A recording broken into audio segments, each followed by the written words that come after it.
الحمدللہ رب العالمین الصلاۃ والسلام علی سید الانبیاء والمرسلین صحابہ اجمعین الی یوم الدین اما بعد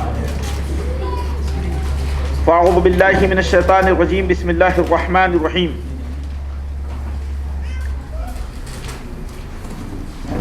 یا ایھا الناس قد جاءتکم موعظۃ من ربکم وشفاء لما فی الصدور وہدی ورحمۃ للمؤمنین قل بفضل اللہ وبرحمتہ فبذلک فلیفرحوا هو خیر مما یجمعون صدق اللہ العلی العظیم۔ قابل صد احترام مربی محترم جناب ڈاکٹر جاوید مکرم صدیقی صاحب، دیگر معزز ذمہ داران جماعت، رفقائے تحریک اور عزت مآب بہنوں، السلام علیکم ورحمۃ اللہ وبرکاتہ۔ آج کی اس نہایت ہی اہم تربیتی ورکشاپ میں جہاں ہم سب اپنی تربیت کے لیے جمع ہوئے ہیں، کچھ ایسے بنیادی مضامین کا اور عناوین کا انتخاب کیا گیا ہے جس کا مقصد یہ ہے کہ ہم کچھ نئے اینگل سے سوچیں، اپنی فکری اور عملی اور علمی تربیت کے لیے متوجہ ہوں اور تحریک کے لیے اپنے آپ کو، اپنی شخصیت کی تجدید نو کریں، اپنی شخصیت کا ریوائول کریں۔ کیونکہ ہوتا یہ ہے کہ ایک آدمی ایک مستقل ایک ہی کنڈیشن میں رہتا ہے تو وہ ایک جمود کا شکار ہو جاتا ہے اور وہ جو ہے حالات کے موافق نہیں بن پاتا اور نتیجے میں بہت ساری کمزوریاں اس کی شخصیت میں پیدا ہوتی ہیں، حرکت و عمل میں بھی اور اس کے دیگر معاملات میں بھی وہ چیز نمایاں طور پر دکھائی دیتی ہے۔ آج کے اس آج کے جو دوسرا دن ہے اس کا ورکشاپ کا، اس میں پہلا جو عنوان رکھا گیا ہے کہ ہم درس قرآن کی تیاری کیسے کریں۔ تو درس قرآن کے تعلق سے پہلی بنیادی بات یہ سمجھنا چاہیے کہ قرآن مجید یہ ہمارے پاس میں ہماری دعوت کا سب سے عظیم وسیلہ ہے، ہماری دعوت کا سب سے بڑا ٹول ہے، دعوت کا بھی اور اصلاح معاشرہ کا بھی۔ کیونکہ اللہ کے رسول صلی اللہ علیہ وسلم کو جو فرائض نبوت اللہ تعالیٰ کی طرف سے سونپے گئے تو ان میں پہلا فریضہ یہی تھا کہ یتلو علیہم آیاتہ، وہ لوگوں کے سامنے اللہ کی آیات کو پڑھ کر سناتا ہے۔ اور آگے مختلف مقامات پر یہ بات کہی گئی کہ وہ اللہ کی آیات کی تفصیل اور اس کی تبیین بیان کرتا ہے۔ تو گویا پیغمبر صلی اللہ علیہ وسلم کو اللہ تعالیٰ نے اپنی جانب سے جو دعوت کا سب سے بڑا ٹول عطا کیا وہ قرآن کی آیات ہیں۔ اب دیکھیے قرآن کی آیات کے سلسلے میں بھی دو باتیں ہم کو ذہن میں رکھنا چاہیے۔ یہاں قرآن نے فرائض نبوت میں دو باتوں کی طرف ذکر کیا ہے۔ پہلی بات کیا کہی ہے؟ یتلو علیہم، وہ ان کے سامنے اللہ کی آیات کو پڑھ کر سناتا ہے۔ جب ہم تلاوت کا لفظ سنتے ہیں تو تلاوت کے اندر بلند خوانی آتی ہے کہ ہم ببانگ دہل اور پوری وضاحت کے ساتھ، پورے قوت بیان کے ساتھ لوگوں کے سامنے اس بات کو پیش کریں۔ لیکن آگے کیا کہا قرآن نے؟ یعلمہم الکتاب والحکمہ، اور انہیں کتاب و حکمت کی تعلیم دیتا ہے۔ دیکھیں ایک طرف تلاوت آیات آئی اور دوسری طرف تعلیم کتاب و حکمت۔ تو یہاں کتاب و حکمت کی تعلیم سے مراد ہے قرآن جو اس کے اندر جو دستوری تعلیمات ہے، یعنی قرآن کے اندر اللہ تعالیٰ نے جو اپنے احکام اور قوانین بیان فرمائے ہیں، جو تشریعی احکام ہیں جو قرآن مجید نے تمدن کی تعمیر کے لیے اور انسانی سماج کے تزکیے کو چلانے کے لیے جو نظام زندگی عطا فرمایا ہے، اس کو کتاب کہا گیا ہے، قانون شریعت۔ تو دو چیزیں ہمارے سامنے آتی ہیں، ایک تو یہ کہ قرآن کا وہ پہلو جو تذکیری پہلو ہے، جو دعوتی پہلو ہے، جس کے ذریعے ہم سماج کو اللہ اور اس کے رسول کی طرف متوجہ کرتے ہیں، اور وہ تلاوت آیات کے حکم میں آتا ہے، اسی کو ہم درس قرآن کا حصہ بناتے ہیں۔ تو یہ معلوم ہونا چاہیے کہ درس قرآن جب ہم دیتے ہیں تو ہمارے سامنے ان آیات کا انتخاب ہونا چاہیے جس کو آیات محکمات کہا گیا ہے۔ آیات محکمات یعنی وہ آیات جو ایک انسان کو راست مخاطب بناتے ہیں اور اس انسان کو آخرت سے، اللہ سے، قرآن سے، معرفت ذات سے اس کو جو ہے اس کے متعلق اس میں بیان ملتا ہے، اس میں باتیں ملتی ہیں۔ اب اگر ہم ایک چیز کو یہ دیکھیں کہ بھئی آج کے حالات میں جیسا کہ ہم کو یہ سمجھنا چاہیے کہ جب ہم قرآن مجید کے ذریعے تذکیر کرتے ہیں تو جو میں نے بات آپ کے سامنے کہی ہے کہ قرآن مجید کا درس دیتے وقت دو پہلو ہمارے سامنے آتے ہیں۔ ایک پہلو یہ ہے کہ ہم درس کن لوگوں کے سامنے دے رہے ہیں۔ اگر ان لوگوں کے سامنے درس دے رہے ہیں جو قرآن کے طالب علم ہیں تو قرآن کے طالب علم کے سامنے درس دینے کا اسلوب الگ ہوگا، لیکن اگر ہم درس عوام میں دے رہے ہیں تو وہاں ہمارے درس دینے کا اسلوب الگ ہوگا۔ تو آج ہم دیکھتے ہیں کہ ہم جب درس دیتے ہیں تو ہمارا جو سامعین کا حلقہ ہے وہ مختلف انداز کا ہوتا ہے۔ تو یہ پہلو ہمارے سامنے رہنا چاہیے کہ ہمارا جو قرآن سے جو سامعین، جو ہماری بات سننے والا ہے، اس کا لیول کیا ہے۔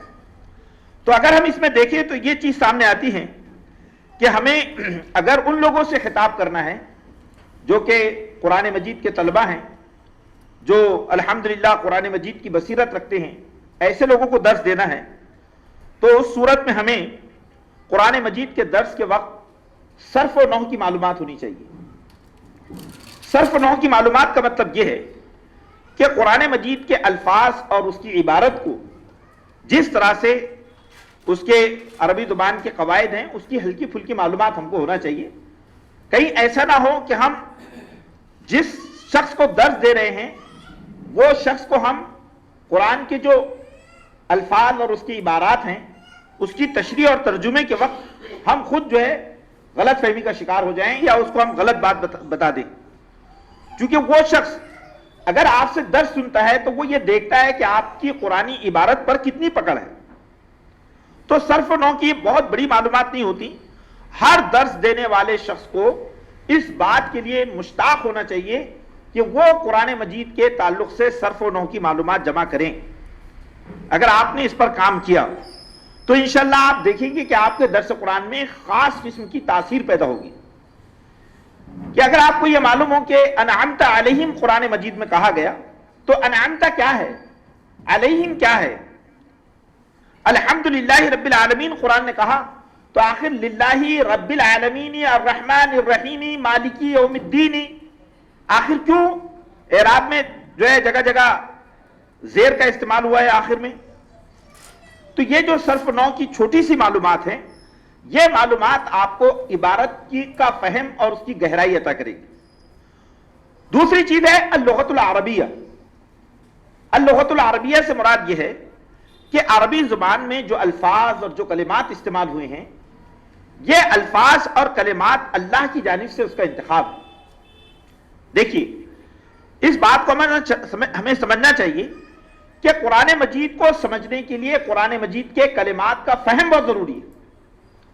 آخر قرآن مجید نے الحمد کا لفظ کیوں استعمال کیا؟ آپ اگر اس سلسلے میں مولانا امیر احسن اصلاحی رحمۃ اللہ علیہ کی تفسیر تدبر قرآن کا مطالعہ کریں گے اور بہت سارے امور میں مولانا مودودی رحمۃ اللہ علیہ کی تفہیم القرآن اور سید قطب شہید رحمۃ اللہ علیہ کی جو تفسیر ہے فی ظلال القرآن، یا ایک بہت مشہور تفسیر ہے، اس کو ہر فرد کو خریدنا چاہیے۔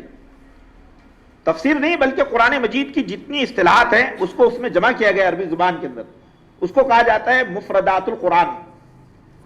مفردات القرآن جو ہے علامہ راغب اصفہانی کی کتاب ہے، مفردات القرآن، ذہن میں رکھیے آپ۔ اس میں یہ کہا گیا کہ قرآن مجید میں جیسا حمد کا لفظ استعمال ہوا تو قرآن میں کتنے مقامات پہ استعمال ہوا اور یہ عربی زبان میں کہاں کہاں سے اس کا سرچشمہ ہے معنوی اعتبار سے۔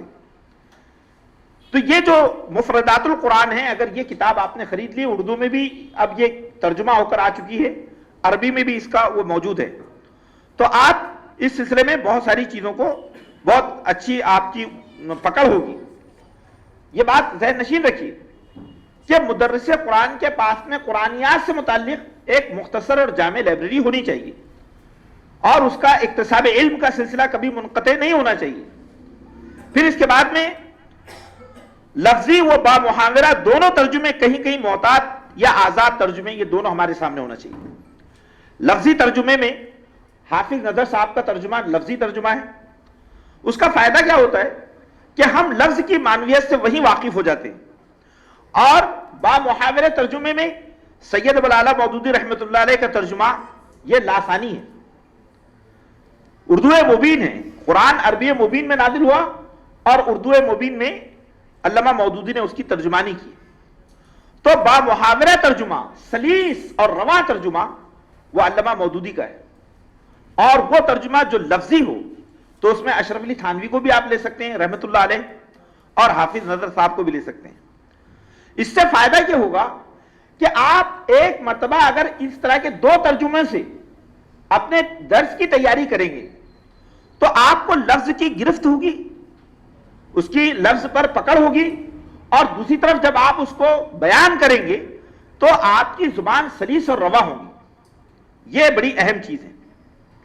پھر اسی کے ساتھ ساتھ اور بھی کچھ کتابیں ہیں جو کہ آپ عربی زبان یعنی غرائب القرآن، مشکلات القرآن، یعنی قرآن مجید کے اندر جو نادر مثالیں استعمال ہوئی ہیں اور جو مشکل عبارات ہیں، تو اس تعلق سے بھی کچھ کتابیں آپ کو مل سکتی ہیں جو یہ اسی میں جو میں نے آپ کو اوپر ذکر کیا ہے اپنے مفردات القرآن میں بھی اس کا ذکر آپ کو ملے گا. پھر اسی کے ساتھ ساتھ زمانہ حاضر کے اندر اس کا جو اپلیکیشن ہے اور جو موجودہ حالات میں ان آیات کے پس منظر میں جو کچھ بھی تحقیقات ہوئی ہیں اس کا بھی مطالعہ آپ کے سامنے ہونا چاہیے، تاکہ آپ جو ان لوگوں کے سامنے جو درس دے رہے ہیں جو لوگ کے واقعتاً عربی زبان کے طلبہ ہیں تو وہ آپ کے درس سے وہ فائدہ حاصل کر سکیں جو مطلوب ہے. دیکھیے بڑی اہم بات ہے.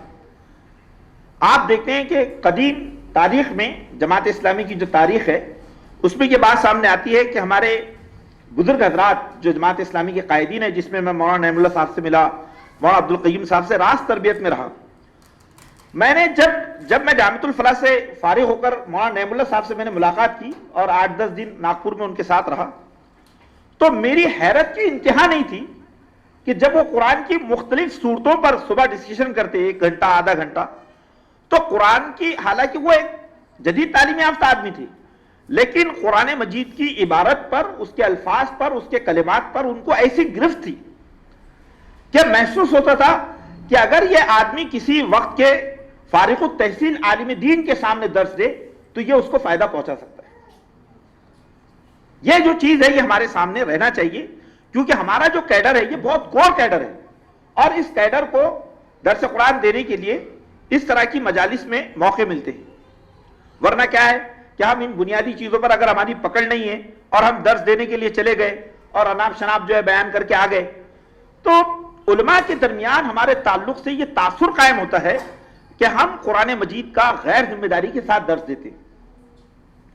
مجھے یاد ہے کہ جب امین الحسن صاحب صدر تنظیم تھے اور میں اس وقت یو پی کے اندر میں بھی ایس آئی او کا کام کرتا تھا، جامعۃ الفلاح تشریف لائے.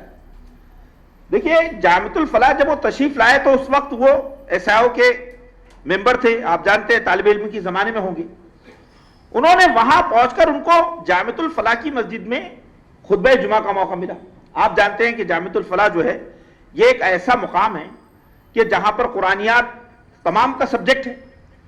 اس شخص نے رات بھر قرآن مجید کے نظم کو سمجھنے کی کوشش کی کہ قرآن مجید کا نظم وہ کیسے، اس کا فلسفہ کیا ہے. وہاں جو علماء ہیں ان سے گفتگو کیا، ڈسکشن کیا، اور اس کے بعد میں علامہ فراہی کے فکر فراہی پر وہ خطبہ دیا قرآنیات پر کہ تمام طلبہ کو اس سے فیض حاصل ہو. دیکھیے ایک ہمارا جدید تعلیم یافتہ شخص ہے لیکن اس کو معلوم ہے کہ وہ ہندوستان کی ایک ایسی درسگاہ میں خطاب کر رہا ہے جو قرآنیات پر اپنے آپ میں اثر رکھتی ہے.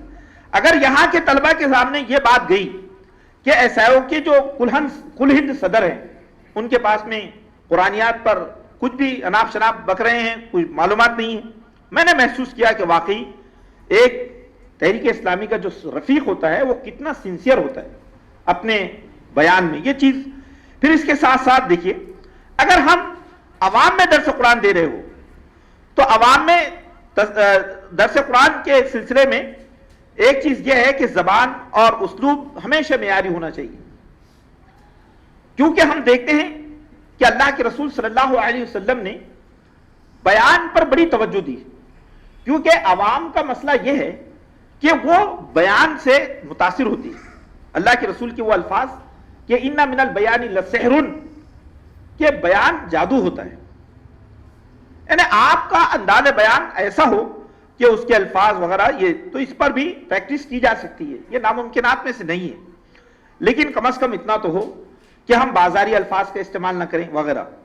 نمبر 2، 3 چیزیں عوام میں درس دیتے ہوئے ہمارے سامنے ہونا چاہیے۔ چہرے کے تاثرات، جس کو ہم گیسچرز کہتے ہیں۔ نمبر 2، ہاتھوں اور جسم کی فطری حرکات و سکنات، جس کو ہم باڈی لینگویج کہتے ہیں۔ اور آواز کا اتار چڑھاؤ، آواز کے نشیب و فراز، اس کا زیر و بم۔ تو چہرہ بھی، ہمارے حرکات و سکنات بھی، اور ہمارے نکلنے والے الفاظ کا زیر و بم بھی، یہ تینوں جو چیزیں ہیں، یہ تینوں چیزیں مل کر یہ بتاتی ہیں کہ آپ جس آیت کا درس دے رہے ہیں وہ آیت آپ کے دل و دماغ کا کتنا حصہ بنی ہے۔ دیکھیے، جب آدمی کسی چیز کو پوری صلاحیت کے ساتھ اس کا اظہار کرتا ہے تو نتیجہ یہ ہوتا ہے کہ وہ جو کچھ پیش کرتا ہے تو سامعین اس کی طرف متوجہ ہو جاتے ہیں۔ دیکھنا تقریر کی لذت کی، جو اس نے کہا، میں نے یہ جانا کہ گویا یہ بھی میرے دل میں ہے۔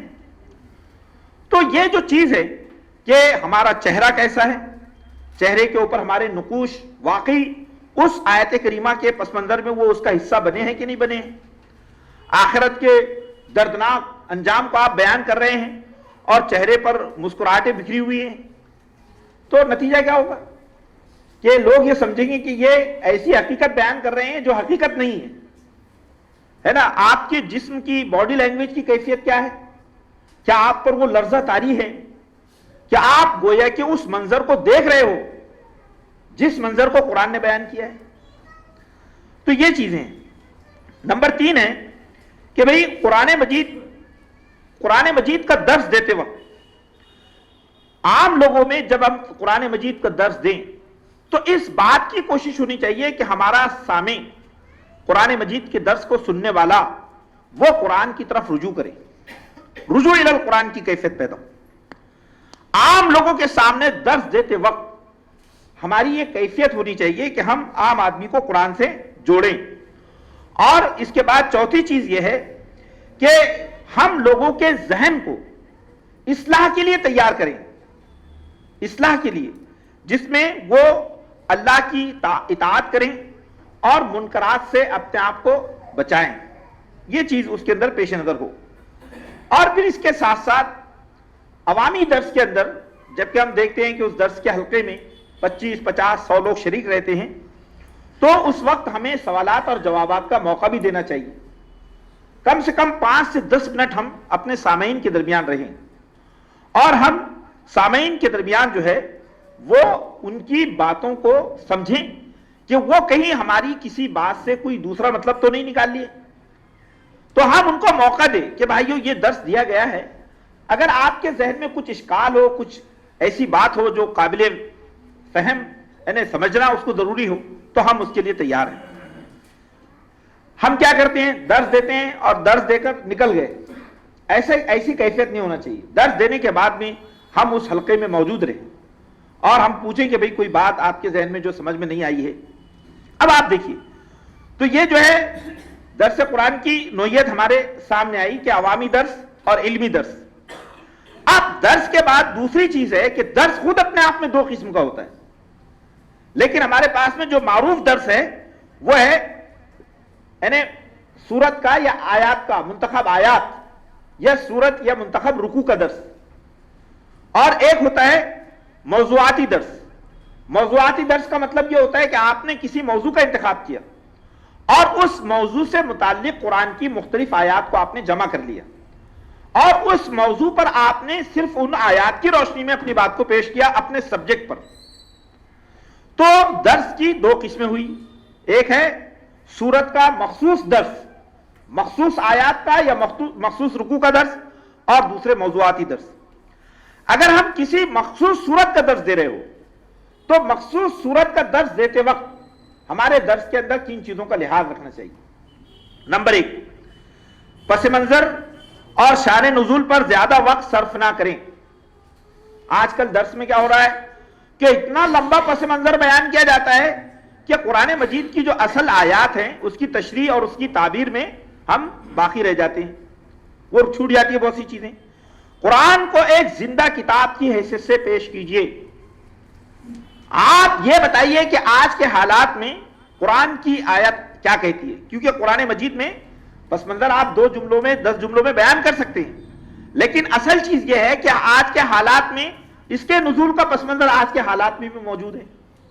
اس کو ایک زندہ کتاب کی حیثیت سے پیش کیجئے. اگر آپ ایسا کریں گے کہ بس واقعات بیان کریں گے اس کے پس منظر میں، تو نتیجہ یہ ہوگا کہ سامع یہ سمجھے گا کہ یہ آیات اسی زمانے کے لیے نازل ہوئی تھی، آج کے زمانے سے اس کا کوئی ریلیونس نہیں ہے. آج کل یہ بات دیکھی جا رہی ہے. کیا ہوتا، پس منظر بیان کرنے میں مزہ بہت آتا ہے کیونکہ واقعات ہوتے ہیں تو اسی میں کھو گئے. ابھی درمیان میں نے ایک درس قرآن اسی جگہ یہاں پر ہی سنا، 1 مہینہ پہلے درس قرآن کی تیاری میں. تو ہمارے جس ساتھی نے درس دیا تو اس نے پس منظر کو اتنا جھوم جھوم کر پیش کیا کہ وہ آیت کے اصل مدے تک پہنچا ہی نہیں. میں نے کہا یہ کیا درس ہوا؟ یہ بات ذہن میں رکھیے. اور ایک بات اور بھی سمجھنا چاہیے کہ شان نزول سے متعلق بہت ساری حدیثیں ضعیف بھی ہیں، کمزور بھی ہیں، اس کا بھی ہمیں علم رکھنا چاہیے. پھر اس کے بعد میں دوسری جو چیز ہے مخصوص صورت کے درس کے تعلق سے، کہ مرکزی مضمون اور عمود جس کو ہم تھیم کہتے ہیں، قرآن مجید آپ جانتے ہیں کہ ہر قرآن مجید کی جو صورت ہے اس صورت کا ایک مرکزی عمود ہوتا ہے. اگر آپ تفہیم القرآن کو دیکھیں گے، تدبر کو دیکھیں گے، اور خاص طور سے سید قطب شہید رحمۃ اللہ علیہ کی تفسیر فی ظلال القرآن، انہوں نے تو آیات کے عمود کو بیان کیا ہے. جب وہ آیات کی تفسیر کرتے ہیں تو تفسیر سے پہلے وہ اس کو پیش کرتے ہیں. آپ نے دیکھنا کبھی، چونکہ یہاں اتنا وہ نہیں ہے، ورنہ میں آپ کے سامنے ایک پورا پریکٹیکل بتا دے یہ تفاسیر ہے. اب اس کی روشنی میں دیکھیے کہ کس آیت کریمہ کے ذیل میں سید تو یہ کرتے ہیں کہ بھئی اگر فرض کیجئے فبیما رحمت من اللہ لنت لہم ولو کنت، اس آیت کو جو آیت نمبر 159 ہے سورہ آل عمران کی، تو اس آیت کی تشریح سے پہلے اس آیت کا عمود بیان کرتے ہیں کہ اس کا مرکزی عمود کیا ہے. اگر عمود آپ کے علم میں ہے تو آپ نتیجے میں درس قرآن دیتے وقت آپ جو ہے زیادہ بااعتماد ہوں گے اور قرآن کے مدعا تک آپ اپنے سامع کو لے جائیں گے. پھر چوتھی جو چیز ہے وہ یہ ہے کہ موضوع سے وابستہ رہیں اور ضمنی نقطے کی وضاحت کے بعد فوراً واپس آ جائیں. ایسا نہ ہو کہ جو ضمنیات ہے یعنی کہ اس سے جو متعلق ادھر ادھر کی باتیں ہیں اس میں آپ کھو جائیں. یہ نہایت یہ درس قرآن کے نام پر ایک بہت بری بات ہے. کیا ہم درس قرآن کی آیت منتخب کریں، اس سے متعلق کوئی بات اپنے ذہن میں آ گئی، اس کو ہم ضمنی بات کہتے ہیں، اس بات کے اندر ہم اتنے کھو گئے کہ ہم اصل آیت سے دور چلے گئے. پھر اس کے بعد میں سورت کا پیغام اور خلاصہ جو ہے اس کو ہم دہرائیں.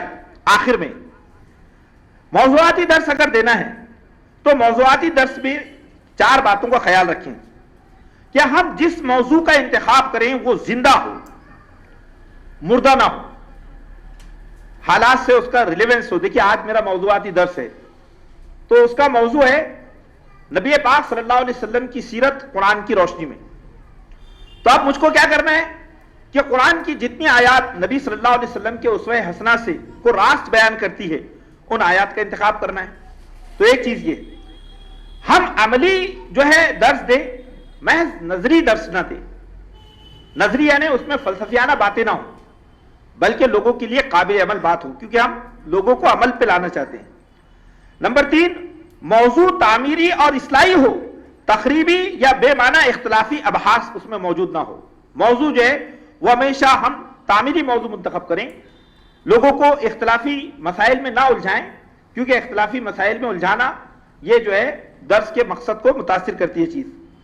اور جیسا کہ میں نے آپ کے سامنے یہ بات رکھی کہ اس موضوعاتی درس کا یا وہ دوسرے درس کا جو مقصد ہے وہ ذہن سازی اور رجوع الی الدین ہے اور دعوت اس کا مقصد ہے.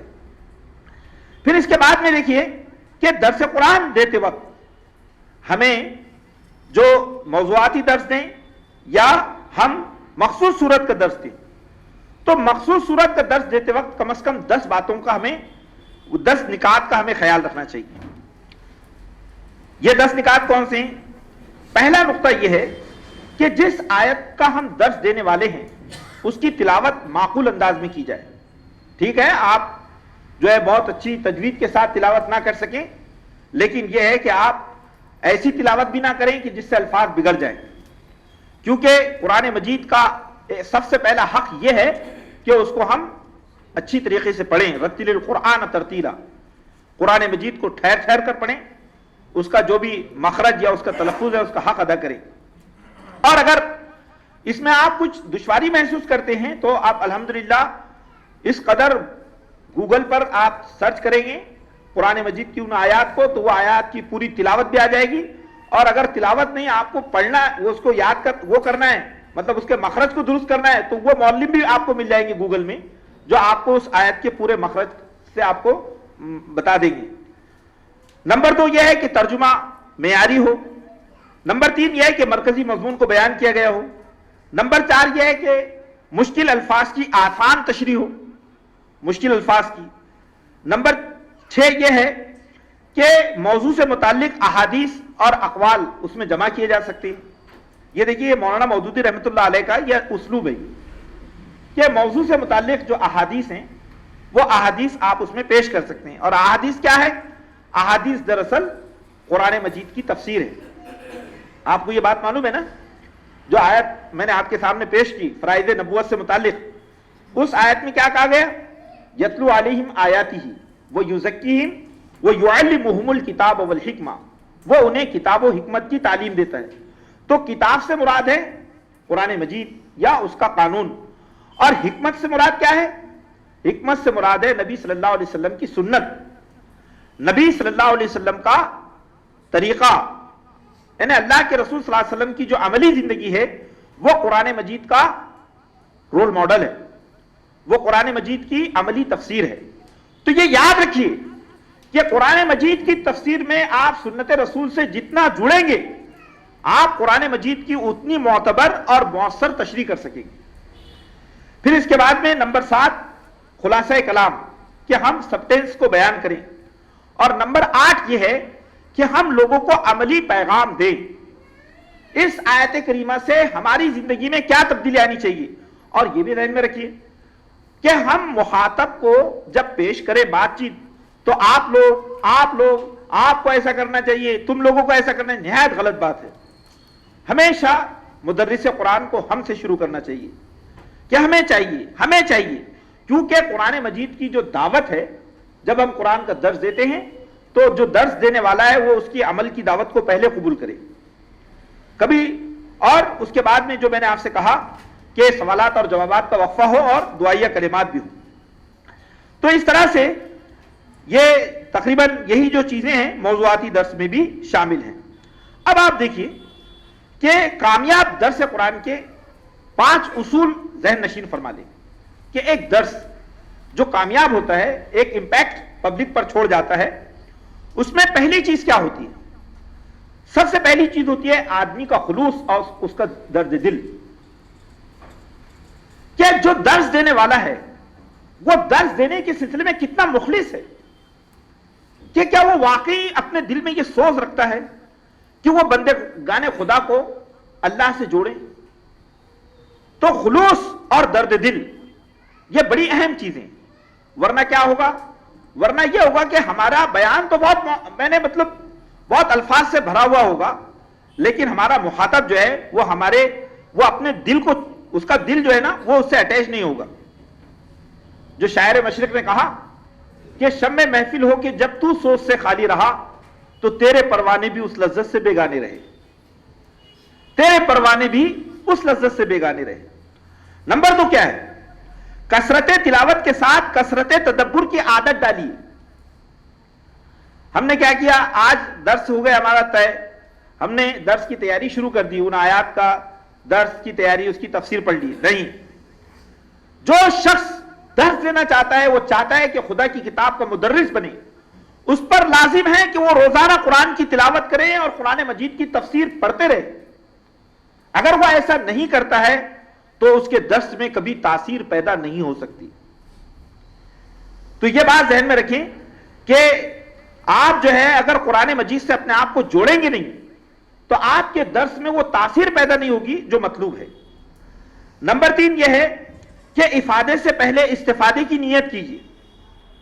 درس دینے کے لیے جب ہم بیٹھتے ہیں یا جب درس دینے جاتے ہیں تو سب سے پہلے ہماری نیت یہ ہونی چاہیے کہ اے رب کریم ان آیات کو میری زندگی میں اتار دے, ان آیات کا مجھے عامل بنا دے. میں سب سے زیادہ خود محتاج ہوں کہ تیرے اس پیغام کو اپنی زندگی میں لاؤں. جب افادے کی نیت یعنی کہ ہم اپنی ذات کو فائدہ پہنچائیں یہ نیت مدرس کی شامل ہوگی تو پھر اللہ تعالیٰ اس کی زبان میں وہ تاثیر پیدا کرے گا کہ دنیا اس سے فائدہ حاصل کرے گی.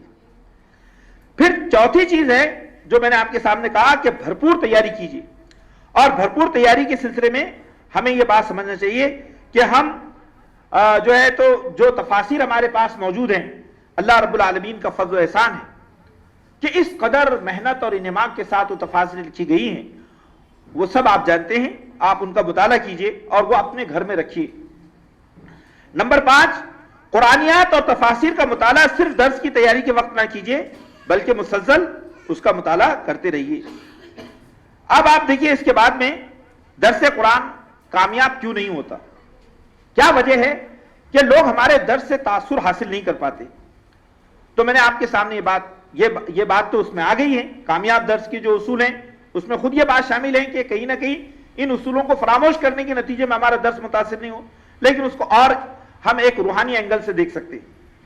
نمبر یہ ہے کہ اگر ہو سکے تو آپ درس قرآن دینے سے پہلے اللہ سے دعا, اگر آپ نے دعا کا اہتمام نہیں کیا, آپ نے درس قرآن دینے سے پہلے اللہ سے تعلق کو نہیں جوڑا نماز وغیرہ پڑھ کر, تو آپ جو ہے آپ کا درس لوگوں کی دلوں میں اثر نہیں کرے گا. تو کوشش کیجئے کہ جب اگر درس دے رہے ہوں تو 2 رکعت نماز پہلے پڑھیں یا اللہ سے خصوصی تعلق قائم کریں, کیونکہ ہم اس کے کلام کے ترجمان بن رہے ہیں. آپ سوچئے کہ پیغمبر جب خدا کے کلام کے ترجمان بنتے ہیں تو پیغمبر کی کیفیت کیا ہوتی ہے. تو سب سے اگر کوئی شخص درس قرآن سے پہلے وہ اللہ سے تعلق نہ جوڑیں, دعا کا اہتمام نہ کریں, تو یہ اس کے درس کو غیر مؤثر بننے والی پہلی بات ہے. دوسری چیز کیا ہے کہ آدمی جو ہے نا دوسروں کی اصلاح کے لیے متفکر ہوں, اپنی اصلاح نہ کریں. اگر اس کے اندر اپنی اصلاح کا جذبہ نہیں ہے تو پھر وہ گیا کام سے, اس کا درس متاثر ہونے والا نہیں ہے, کرنے والا نہیں ہے. نمبر 3 یہ ہے کہ درس قرآن کے لیے ادھوری تیاری کرنا. ادھوری تیاری کی گئی ہے درس کے لیے, آئے اور آ کر جو ہے درس دے دیا, تو یہ بھی خطرناک چیز ہے. نمبر 4 یہ ہے کہ آسان زبان اور جدید اسلوب کا اہتمام نہ کرنا. آپ دیکھیے آسان زبان میں ہمیشہ ایک داعی کی جو زبان ہے وہ بہت مشکل اور پیچیدہ نہیں ہونی چاہیے. اللہ کے رسول صلی اللہ علیہ وسلم نے بہت ناپسند فرمایا اس بات کو.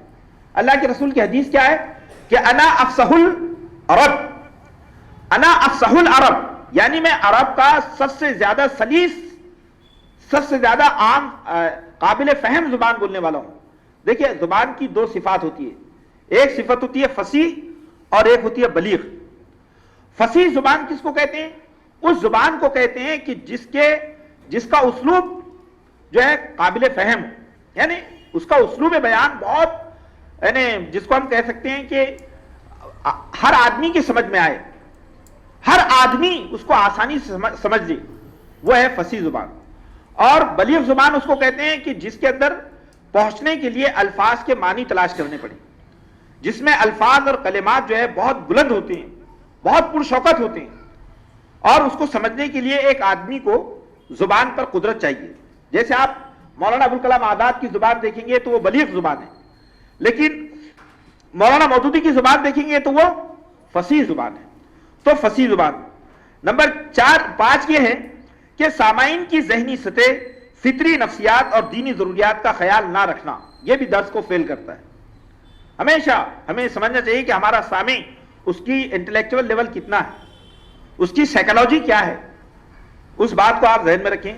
نمبر 6 یہ ہے کہ قرآنی مضامین کو ان اقوام تک محدود کر دینا جو گزر چکی ہے نا, یہ بھی ایک ہمارے درس کو فیل کر دیتی ہے چیز کہ ہم نے فرعون کا قصہ بیان کیا اور فرعون کے قصے میں ہم نے کیا کیا کہ سارے واقعات کو فرعون کی ذات سے جوڑ دیا اور وہ ڈوب گیا اور اس نے ایسا کیا اور اس نے ویسا کیا اور ایک پورے واقعے کو آپ نے بیان کر دیا.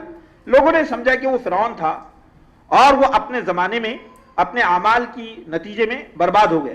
آج کے زمانے میں کوئی فرعون نہیں ہے. نہیں, آپ جدید دور کے فرعون بھی تلاش کیجئے اور یہ بتائیے کہ جدید دور میں موسیٰ کی بھی ضرورت ہے. تو کیا آپ موجودہ دور کے فرعونوں کے لیے موسیٰ بن رہے ہو؟ تو ہونا یہ چاہیے کہ ہم واقعات قرآنی کو جدید اسلوب میں بیان کریں. جیسے کہ آپ دیکھتے ہیں حضرت یوسف علیہ السلام کا واقعہ قرآن میں بیان کیا گیا. قرآن نے اس کو احسن القصص کہا ہے کہ سب سے خوبصورت واقعہ اگر تاریخ انسانی کا کوئی ہے تو حضرت یوسف علیہ السلام کی سیرت ہے. لیکن رفقائے محترم, آپ اس پر غور کیجئے کہ کیا حضرت یوسف علیہ السلام کی وہ نوجوانی کی زندگی جو بڑی پاکیزہ اور بہت عفت مآب ہے, کیا اس زندگی کو ہم نے نوجوانوں کے سامنے اس طور پر پیش کیا کہ نوجوان حضرت یوسف کو اپنا رول ماڈل بنائیں؟ یہ ناممکن نہیں ہے. ہر انسان فطرتاً پاکیزگی چاہتا ہے. تو ہمارا درس اس طرح سے ہونا چاہیے. پھر اس کے بعد میں قدیم عربی تفاسیر اگر ہمارے گھر میں ہوں تو ہم اس کے استفادے کے ذریعے بہت ساری قرآن کے نکات کو سمجھ سکتے ہیں. یہ تفاسیر میں تفسیر ابن کثیر ہے. تفسیر ابن کثیر یہ تفسیر بالروایہ ہے, مستند تفسیر ہے اور بڑی اس میں جو ہے مناسب روایات وغیرہ جمع کی گئی. تفسیر ابن کثیر اردو میں بھی موجود ہے. دوسری جو تفسیر ہے وہ تفسیر کبیر ہے. یہ جو تفسیر ہے یہ تفسیر کبیر یہ بالدرایہ ہے, روایات نہیں ہے بلکہ اس میں عقل و فہم کا بھرپور استعمال ہوا ہے اور علم کلام اور فقہ اور باطل کی تردید یہ سب چیزیں اس میں آتی ہے. تفسیر کبیر. نمبر 3 ایک تفسیر آپ ذہن میں رکھیے, یہ تفسیر سے میں بھی استفادہ کرتا ہوں, اس کو کہتے ہیں تفسیر قرطبی. یہ تفسیر جو ہے فقہی احکام و مسائل کے علاوہ فہم قرآن کے لوازمات کا بہترین مجموعہ اپنے پاس رکھتی ہے. اگر آپ ان تفاسیر کو خرید سکیں تو بہت اچھا ہے. اور ایک تفسیر جو ہے یہ جو قدیم تفاسیر کو اپنے سامنے رکھتی ہے وہ تفسیر روح البیان ہے جو علامہ اشرف علی تھانوی کی ہے. اب اگر ہم جدید تفاسیر میں دیکھیں تو جدید تفاسیر میں آپ کے سامنے 3 تفاسیر کا ذکر تو میں نے کیا ہے. ایک تفسیر آپ تفسیر ماجدی کو جوڑ لیجئے اور تفسیر ماجدی کو آپ سامنے رکھ کر ان چیزوں کا مطالعہ کر سکتے ہیں. اب سوال یہ ہے کہ جب ہم درس دے رہے ہیں تو سامعین کی توجہ کو کیسے حاصل کریں؟ تو سامعین کی توجہ کو حاصل کرنے کے لیے کچھ چیزیں ایسی ہیں جس پر ہماری توجہ ہونا چاہیے. سامعین جو ہمارے سامنے بیٹھے ہیں ان کی توجہ حاصل کرنے کے لیے ہماری کوششیں کیا ہوں؟ نمبر 1 یہ ہے کہ ہمارا جو حلیہ ہے, لباس, وضاقتہ, یہ جو ہے نا بہت باوقار ہونا چاہیے. ہمارے سر پہ ٹوپی ہو, ہمارا لباس ایسا ہو کہ ہمارا جو لباس ہے جس کو ہم کہتے ہیں باوقار لباس, عام طور پر ایسا لباس کہ جو معاشرے کے اندر تسلیم کیا جاتا ہے, جس لباس سے ایسا محسوس نہ ہو کہ ہم جو ہے تو گویا ابھی اتنے مطلب علوم جس کو ہم کہہ سکتے ہیں اسلامیہ کی ترجمانی کی کیفیت ہماری نہیں بنی ہے. دیکھیں 2 طرح کی چیزیں. اگر آپ کسی یونیورسٹی میں لیکچر دے رہے ہیں, اگر آپ جو ہے اسٹوڈنٹس کے سامنے کیمپس میں لیکچر دے رہے ہیں تو آپ اپنا لباس ان کے حساب سے بنا سکتے ہیں, ویسا پینٹ شرٹ اور وہ آپ کا اسلوب ہو سکتا ہے. لیکن آپ مسجد میں درس دے رہے ہیں, آپ مسلم عوام کے سامنے درس قرآن دے رہے ہیں, آپ کے سر پہ ٹوپی ہونا چاہیے, آپ کا لباس ڈھیلا ڈھالا ہونا چاہیے, آپ کے لباس میں بہت زیادہ زرق برق اور ایسے ٹائٹ پینٹ وغیرہ پہن کر آپ نے لوگوں کے سامنے نہیں آنا چاہیے. کیوں؟ کیونکہ اصل میں آپ کو اپنے سامع کی نفسیات کا خیال رکھنا ہے, کیونکہ آپ کو دیکھتے سے ہی پہلے یہ سمجھ جاتا ہے کہ یہ حضرت جو ہے مطلب دین پسند نہیں دکھائی دیتے. یہ ایک ہے. دوسری چیز کیا ہے کہ میں نے آپ کے سامنے کہا کہ لب و لہجے میں ہمیشہ شائستگی ہونا چاہیے, کرخت زبان کبھی استعمال نہیں کرنا چاہیے, الفاظ تیر والے الفاظ کا کبھی استعمال نہیں ہونا چاہیے. تیر, لوگ تیر مارتے ہیں اور سمجھتے ہیں کہ ہم کیا کامیابی حاصل کر رہے ہیں. اللہ کے رسول صلی اللہ علیہ وسلم کی ایک حدیث ہے جو میرے ذہن میں آئی, ہلک المتنطعون, ہلک المتنطعون, ہلک المتنطعون, ہلاک ہوئے وہ لوگ جو اپنے اسلوب بیان میں تانا زنی رکھتے ہیں, کیونکہ جب آپ اپنے مخاطب کو ایسے الفاظ سے اپنے مدعے کو بیان کرتے ہیں جن الفاظ کے اندر تانے ہوں، تو نتیجہ کیا ہوتا ہے کہ آپ کا مخاطب وہ اگرچہ آپ کی باتوں سے کچھ لے بھی لے، لیکن اس کی ذہن سازی غلط انداز سے ہو جاتی ہے. وہ یہ سمجھتا ہے کہ ایسے کلچر کو فروغ دینا چاہیے، ہے نا. جیسا مثال کے طور پر میں آپ کے سامنے کہہ رہا ہوں، آپ کو لوگوں کے سامنے یہ بتانا ہے کہ وَزَادَهُ بَسْطَةً فِي الْعِلْمِ وَالْجِسْمِ، اور اللہ نے اس کے علم اور اس کے جسم میں اس کو زیادتی عطا فرمائی. حضرت طالوت کا ذکر قرآن میں موجود ہے نا موجود. اب آپ جسم کی تعریف کر رہے ہیں، آپ جسم کی تعریف کرتے کرتے آپ جو ہے یہ بتا رہے ہیں کہ صحت مند جسم کسے کہتے ہیں. اب صحت مند جسم کو آپ پازیٹیولی بیان کیجیے، لیکن اگر آپ نے کسی جسم کا، بعض اشخاص ہیں جن کے انہیں ظاہر سی بات ہے کہ ان کا جو روٹین ہوتی ہے اس کی وجہ سے ان کے جو ہے آج کے حالات میں ان کے پیٹ باہر آ جاتے ہیں، تو آپ ان کے پیٹ کو مٹکوں سے تعبیر کریں، نہایت غلط بات ہے. آپ کا مخاطب اس کو نہایت غلط انداز سے دیکھتا ہے. خواتین ہیں، ان کے درمیان ایسی بہنیں بیٹھی ہوتی ہیں کہ جو اپنے مخصوص مسائل کی وجہ سے اس طرح کی یعنی مطلب جسمانی حیت میں تبدیلی آ جاتی ہے، تو دوسری خواتین ایسی خواتین کی طرف دیکھ کر ہنستی ہے. آپ سوچئے آپ نے اپنے مخاطب کو کیا دیا. آپ نے بیٹھے بٹھائے جو ہے لوگوں کے درمیان میں، لوگوں کے ذہنوں میں ایک طرح کی کا ارتعاش پیدا کر دیا. یہ بہت خطرناک چیز ہے کہ پھر تین باتوں کا ہم تکلف گفتگو میں بیان میں خیال رکھیں. مفاہیم و جذبات کی مناسبت سے الفاظ کا اتار چڑھاؤ ہو، ہم جو مفہوم بیان کرنا چاہتے ہیں ویسے الفاظ استعمال ہو، اور اس کے لیے آپ اسپیچ تھراپی کی مشق کر سکتے ہیں، ہے نا. گفتگو کیسے کی جائے یہ سیکھیے. داعی کو ہمیشہ اپنے گفتگو کے انداز کو سیکھنا چاہیے. میں یہ سمجھتا ہوں کہ مجھ کو بھی سیکھنا چاہیے.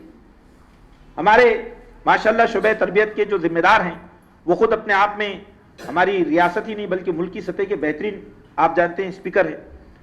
تو ان کو چاہیے کہ وہ لوگوں کے درمیان یہ جو الفاظ کیسے مؤثر انداز سے الفاظ کی ترسیل ہوتی ہے، کیسے مؤثر کمیونیکیشن ہوتا ہے، اس کی تربیت حاصل کرنا چاہیے. اس کی بھی اسکیل ہے. پھر اس کے بعد میں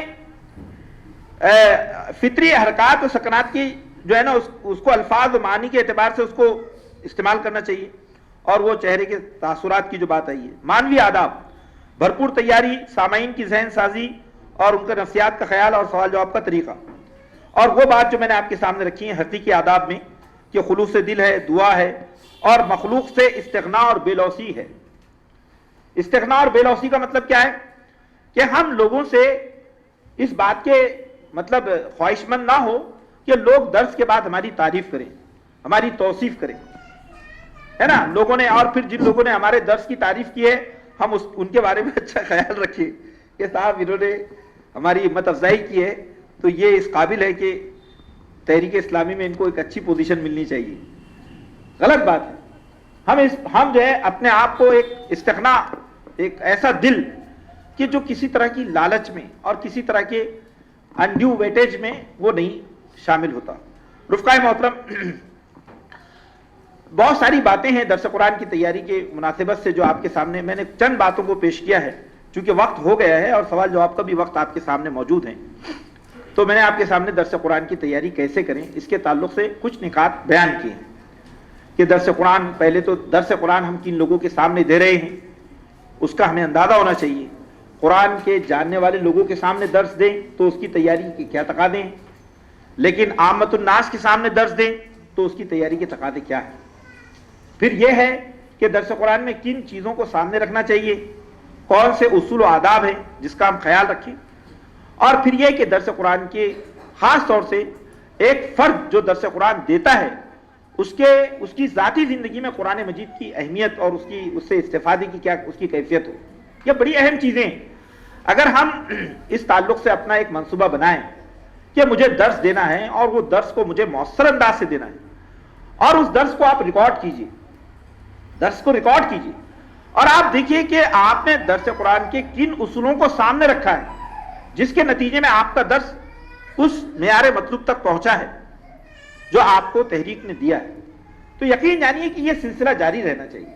اگر ہم اس طرح سے سال بھر میں درس دینے کے عادی بنے تو 1 سال کے بعد آپ محسوس کریں گے کہ آپ کا درس سننے کے لیے لوگ اپنی اپنی گلیوں اور محلوں سے نکل کر خود آئیں گے اور یہ کہیں گے کہ صاحب پہلا فلاں آدمی کا درس قرآن ہے اور بڑی جامع باتیں پیش کرتے ہیں، بہت مؤثر درس دیتے ہیں۔ تو ایک طرح سے کتاب اللہ جو ہے وہ لوگوں کے دلوں میں اپنا مقام بنائے گی، ورنہ اس کا برعکس یہ ہو سکتا ہے کہ ہم لوگوں کو قرآن سے دور کرنے کے کہیں خدا نہ خواستہ اللہ اس شر سے ہماری حفاظت فرمائے، ایسی کوئی بری بات نہ ہو کہ اگر ہم نے قرآن مجید کے درس کے تقاضوں کی تکمیل نہیں کی اور نتیجے میں قرآن مجید سے لوگ جڑنے کے بجائے دور ہو گئے تو اس فتنے کا وبال، اس کا اندازہ میں اور آپ نہیں کر سکتے۔ اللہ ہمیں اس کے وبال سے بچائے۔